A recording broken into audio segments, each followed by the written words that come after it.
Bonsoir et bienvenue au grand rendez-vous d'actualité de ce soir.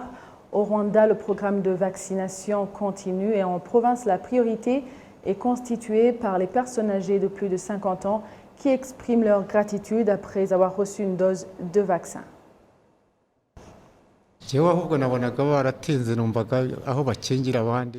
Personnellement, j'avais hâte de recevoir ce vaccin. Lorsque les autres ont été vaccinés, j'attendais impatiemment notre tour depuis que les auxiliaires de santé nous avaient mis sur une liste. J'ai bien reçu le vaccin et il va m'aider à prévenir la pandémie qui est très dangereuse. La vaccination ne prévient pas la contamination, elle augmente en fait l'immunité du corps humain dans la lutte contre la pandémie de Covid-19. Toujours dans le cadre de la vaccination contre la Covid-19 au Rwanda, mon confrère Patrick Nyilidandi est en ligne avec Dr Sabin Nsanzimana, le directeur du Centre biomédical du Rwanda. Merci à Amandine Ndoukoumassa-Sabo, toujours en rapport avec la campagne de vaccination contre la Covid-19. Nous avons le plaisir de recevoir par Skype le docteur Sabin Nsanzimana, docteur à l'ABC, le Centre biomédical du Rwanda. Bonsoir, docteur Sabin. Bonsoir. Alors, comment se passe la vaccination au niveau national avec une mise à jour de la situation dans la ville de Kigali, mais aussi en province? En tout cas, ça se passe très bien. On est content qu'il y a des vaccins qu'on est en train de distribuer dans la ville de Kigali ainsi que dans d'autres districts en fonction de l'incidence et la prévalence des... On a des catégories que nous allons commencer avec pour vacciner ceux qui sont âgés de 40 ans et plus, les femmes enceintes, deuxième et troisième trimestre sont aussi prioritaires. Aussi d'autres catégories de gens en fonction de leur exposition et des facteurs de risque. Ça commence dans plusieurs districts, mais ça va s'étendre en fonction des doses de vaccins qu'on va recevoir. Il y a des doses qui sont déjà au pays, qu'on est en train de distribuer. Il y a d'autres qui vont venir sûrement très bientôt. Oui, cela me permet justement de vous poser une question à deux volets. D'abord, pourquoi avoir choisi cette tranche de 40 ans et plus à Kigali, 50 ans et plus dans le reste du pays? Et puis, cette bonne nouvelle aussi pour les femmes enceintes, parce que c'était une question, on voudrait quelques éclaircissements par rapport à ce choix au niveau du Centre biomédical du Rwanda. En fait, les vaccins, dès qu'on a des vaccins, on choisit les catégories en fonction des risques, comme je l'ai signalé, mais aussi en fonction de l'incidence de la maladie dans différentes parties du pays.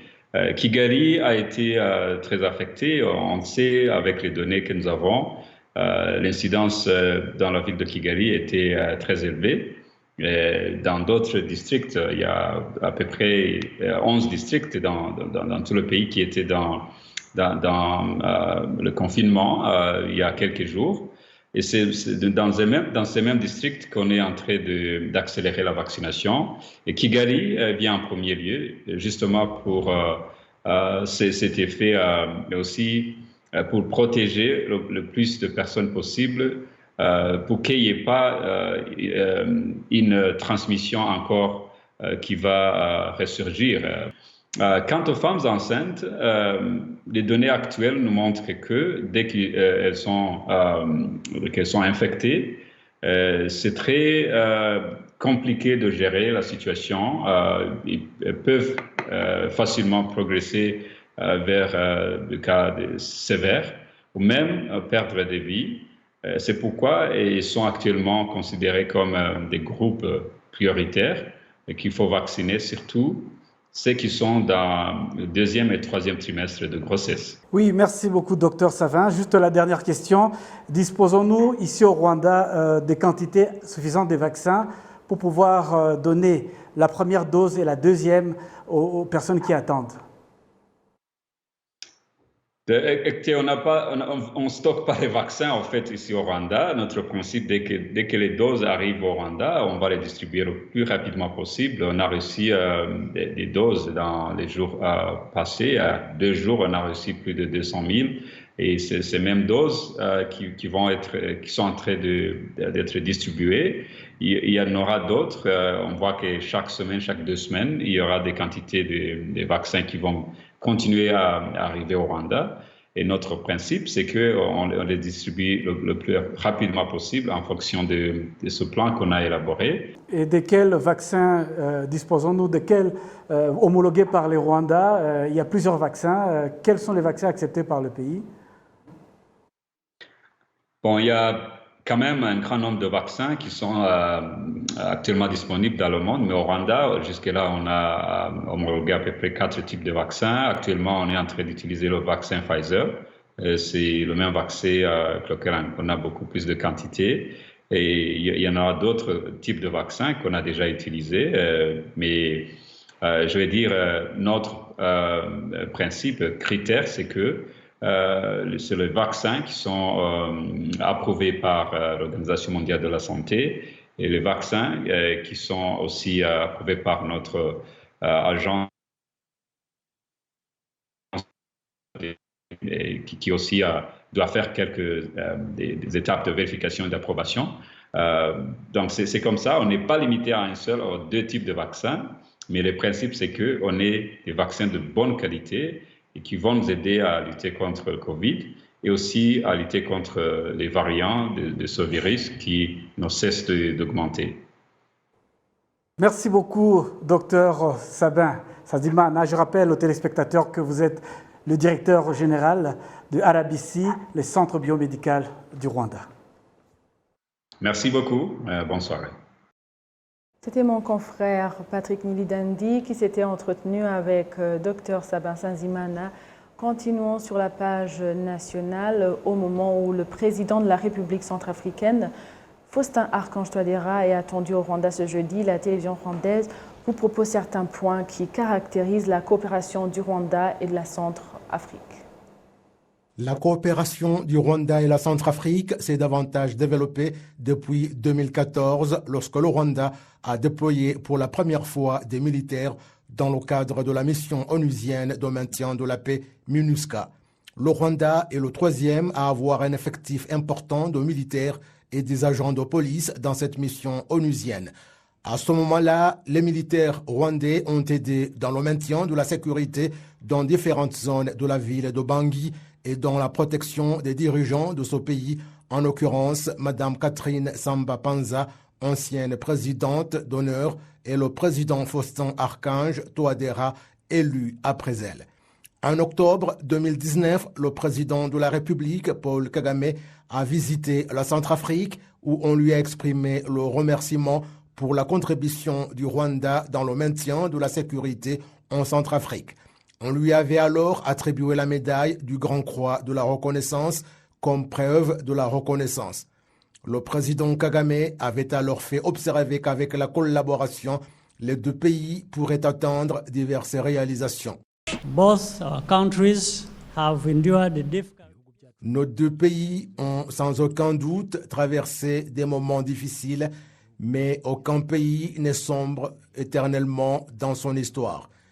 Il y a des choix que les gens font ensemble et bâtissent l'avenir qui permet à tout citoyen de s'épanouir et de jouir de la dignité. Lors de cette visite du président Kagame en Centrafrique, les 2 pays ont signé des accords de coopération dans divers domaines, dont l'investissement dans l'énergie, l'extraction minière et autres. En 2020, des élections générales ont été organisées en Centrafrique. Les rebelles opposants au régime de Faustin Touadéra voulaient les saboter et la Centrafrique a sollicité l'aide du Rwanda et par l'intermédiaire des accords signés entre les 2 pays, le Rwanda y a envoyé un contingent des forces spéciales et ainsi les élections se sont déroulées dans le calme et la quiétude. Le président Faustin Archange Touadéra a pris les devants pour exprimer sa reconnaissance aux forces armées rwandaises pour le rôle qu'elles ont joué dans le bon déroulement des élections. voudrais également remercier très sincèrement le président Kagame et le gouvernement pour la promptitude avec laquelle ils ont répondu à notre appel. C'est nous qui avons demandé parce que la situation était difficile. Il fallait donc demander aux pays frères de pouvoir nous appuyer à sécuriser ces élections, hein, parce que c'est un moment important dans la vie démocratique de notre pays. Et le contingent qui est arrivé ici, sachez qu'il y a des contingents déjà rwandais qui sont ici. D'ailleurs, ma sécurité est assurée par ce contingent. J'en suis très satisfait. Et je remercie aussi les forces spéciales qui sont là, qui sont sur le terrain déjà, qui participent à la sécurisation, surtout autour de Bangui que vous avez vu. Et ce contingent de forces spéciales rwandaises assurait donc la sécurisation de la ville de Bangui pour permettre aux populations, surtout de Bangui, d'aller librement choisir leurs dirigeants. Nous sommes satisfaits, il y a du bon travail. La contribution des forces armées rwandaises en Centrafrique a favorisé la sécurité et la population centrafricaine a retrouvé l'espoir de l'avenir. Je jette des fleurs sur ce contingent-là, le contingent rwandais. Précisément, je jette des fleurs en commençant par le président Paul Kagame, car il était là avec nous. Quand on avait des problèmes, il était là pour nous chercher des voies et moyens pour sortir de cette crise. En tout cas, je jette des fleurs sur les contingents rwandais, qu'ils continuent dans ce sens pour nous retrouver la paix. Nous sommes des frères, nous sommes un pays frère, on va travailler ensemble pour retrouver la paix. C'est l'Afrique qui sera gagnée, quoi. La vie ici est bien sécurisée par les forces de la MINUSCA, surtout l'armée rwandaise là. Parce que s'il n'y avait pas l'armée rwandaise là, on ne nous sentait pas à l'aise. Parce que les groupes armés ont peur de leur patrouille, fait peur aux groupes armés. C'est pour cela que nous vivons en paix. Oui, qu'est-ce qu'ils ont fait de spécial? Ils ont fait le foyer amélioré au niveau de Bungu et à Bornou aussi. Ils ont donné des kits scolaires aux élèves de l'école d'urgence idéale au PK3. Les bonnes relations existant entre le Rwanda et la Centrafrique ont fait que certains Rwandais ont décidé d'investir en Centrafrique et jusqu'à présent, ils vivent en harmonie avec les Centrafricains. Nous sommes bien et nous n'avons pas peur. Nous travaillons dans la sécurité et nous sommes appréciés. Et le chef de l'État nous apprécie suite à notre travail et l'abnégation de nos forces armées fait que nous enregistrons une bonne note. Les Rwandais sont arrivés ici alors que rien n'allait. Ils sont arrivés et la sécurité a été rétablie. Nous avons commencé à sortir et à travailler.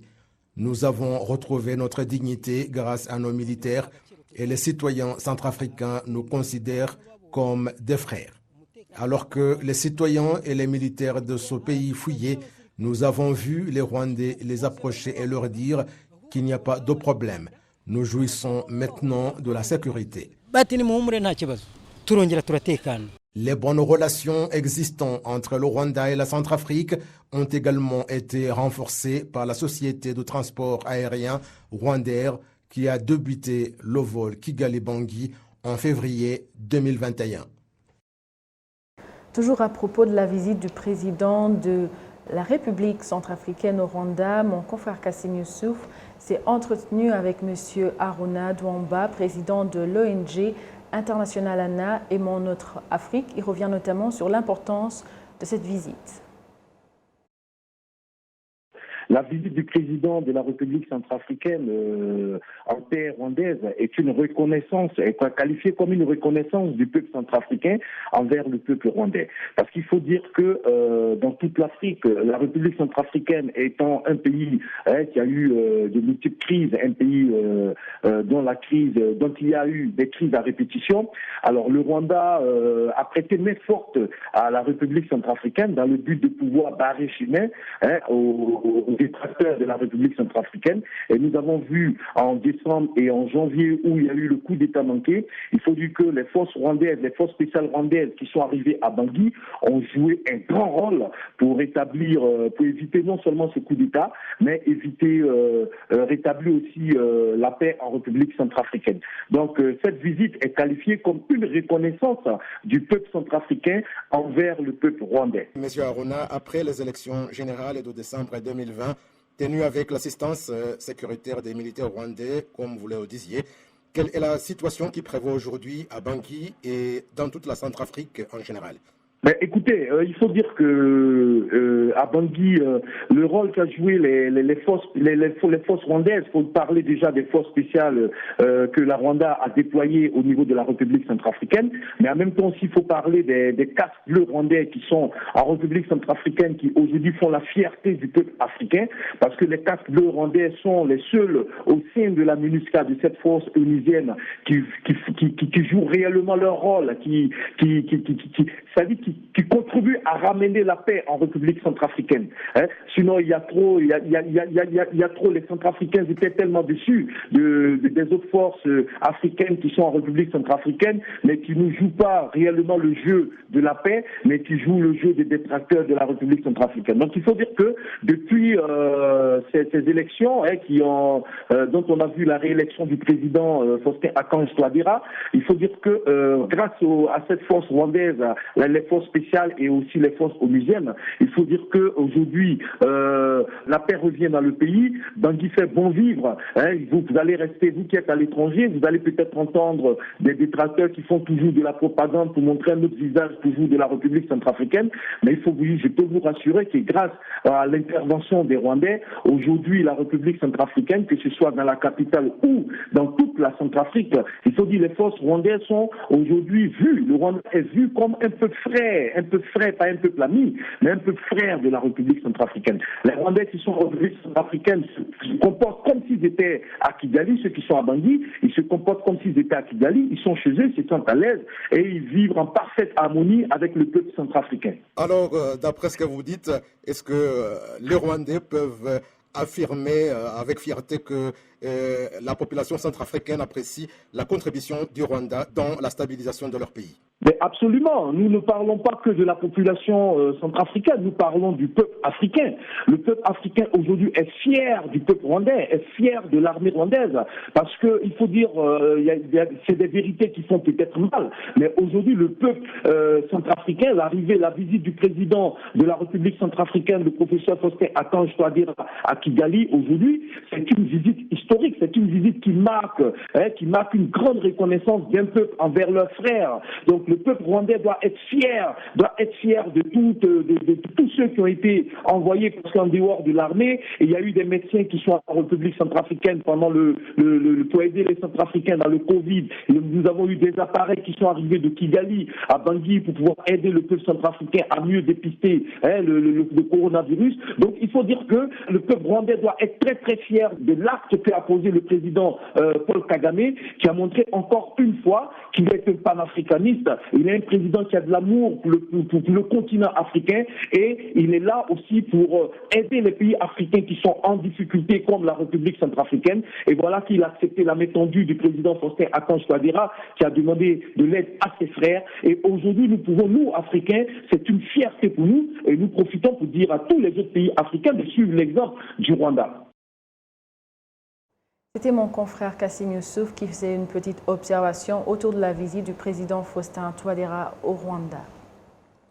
Clôture ce mercredi de la 3e session 2020-2021 du Parlement rwandais. Les deux chambres réunies en procédant à la clôture de cette session. Le président du Sénat, Dr Yamulemi Augustin, s'est réjoui que la Chambre ait atteint ses objectifs, notamment avec l'examen de la mise en application de 10 articles dans les alinéas 56 et 57 de la Constitution. Il a indiqué que le Sénat a approuvé la désignation de 3 responsables, mais aussi que la plénière du Sénat avait accusé une bonne réception au rapport de l'auditeur général des finances de l'État du 30 juin. Il a aussi ajouté que le Sénat a apprécié l'élaboration du budget de l'État pour l'exercice 2021-2022. Du côté de la Chambre des députés, sa présidente, Mme Mukabalisa Donati, a indiqué que cette session parlementaire qui s'achève a surtout été marquée par l'examen des différents projets de loi. Elle a expliqué que la Chambre des députés a approuvé la pertinence de 28 projets de loi et qu'elle a approuvé 23 parmi elles et que certaines ont déjà été publiées et que d'autres sont encore à l'étude au sein des commissions permanentes de la Chambre des députés. 100 ans viennent de s'écouler depuis la découverte du vaccin contre la tuberculose. Les experts dans le domaine de la santé indiquent que ce vaccin a réduit le taux de mortalité des personnes qui meurent victimes de la tuberculose. En district de Gasabo, précisément au centre de santé de Kinyinya, les parents qui étaient allés faire vacciner leurs enfants témoignent qu'ils sont tous conscients de l'importance de la vaccination.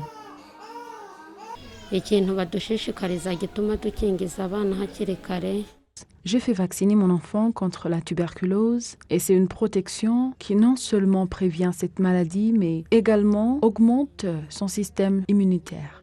Kabega Céline, chargée des activités de vaccination au centre de santé de Kinyinya, indique qu'en général, les parents viennent volontiers faire vacciner leurs enfants. Le vaccin est très important car un enfant qui est vacciné est protégé. Il grandit bien avec un système qui le protège contre plusieurs maladies qui pourraient être liées à la tuberculose.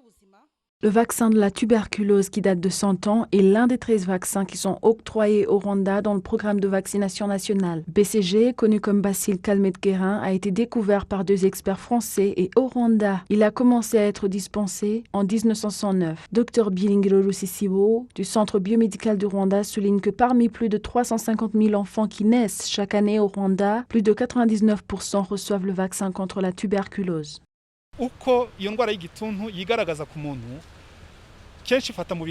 Cette maladie attaque surtout les poumons, mais il y a des fois qu'il atteint le sang et d'autres organes. Lorsque quelqu'un reçoit le vaccin, le virus qui cause la tuberculose n'endommage pas beaucoup son corps comme celui qui n'a pas été vacciné. Au Rwanda, le traitement de la tuberculose a commencé en 1954 et actuellement tout traitement est relatif et gratuit. En 2019-2020, le Rwanda a enregistré plus de 5800 personnes qui ont été mises sous traitement de tuberculose, dont 100 qui ont souffert d'une manière chronique et résistante. Plus de 600 personnes perdent leur vie au Rwanda chaque année victimes de la tuberculose. Responsable de la société en charge de la production, du transport et de la distribution de l'énergie électrique au Rwanda, REG en sigle et en anglais, ont promis au public que l'objectif du pays de connecter tous les ménages à l'électricité d'ici 2024 sera atteint malgré que la pandémie de Covid-19 ait ralenti la mise en œuvre de ce programme. Manishimwe Safi Nadine est un habitant du secteur Jabana, plus précisément dans le village Bouliza. Dans cette partie de la ville de Kigali, l'électricité n'est pas encore une réalité. Elle exerce dans la coupe et couture et ne peut travailler que de jour grâce à la lumière du jour. Elle indique qu'elle aurait bien voulu acquérir une machine à coudre électrique moderne, mais des problèmes de connectivité l'ont empêchée d'accéder à un tel luxe. Vous devriez plaider pour que nous ayons de l'électricité, pour que certains d'entre nous puissent travailler même la nuit. Nos enfants ont aussi du mal à réviser leurs leçons le soir. Quand il fait noir, tout s'arrête ici. Si nous avions de l'électricité, nous pouvions ouvrir un salon de coiffure, mais maintenant, cela nous oblige à parcourir de très longues distances à la recherche d'un. Nous ne pouvons pas non plus posséder des réfrigérateurs. En secteur Bumbogo du district de Gasabo, les habitants du village de Shango disent que dès qu'ils ont eu accès à l'électricité, cela a radicalement changé leur vie.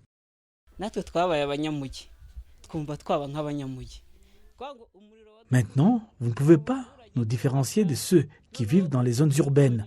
Et la bonne chose est qu'il est abordable, donc tout est simplifié pour nous.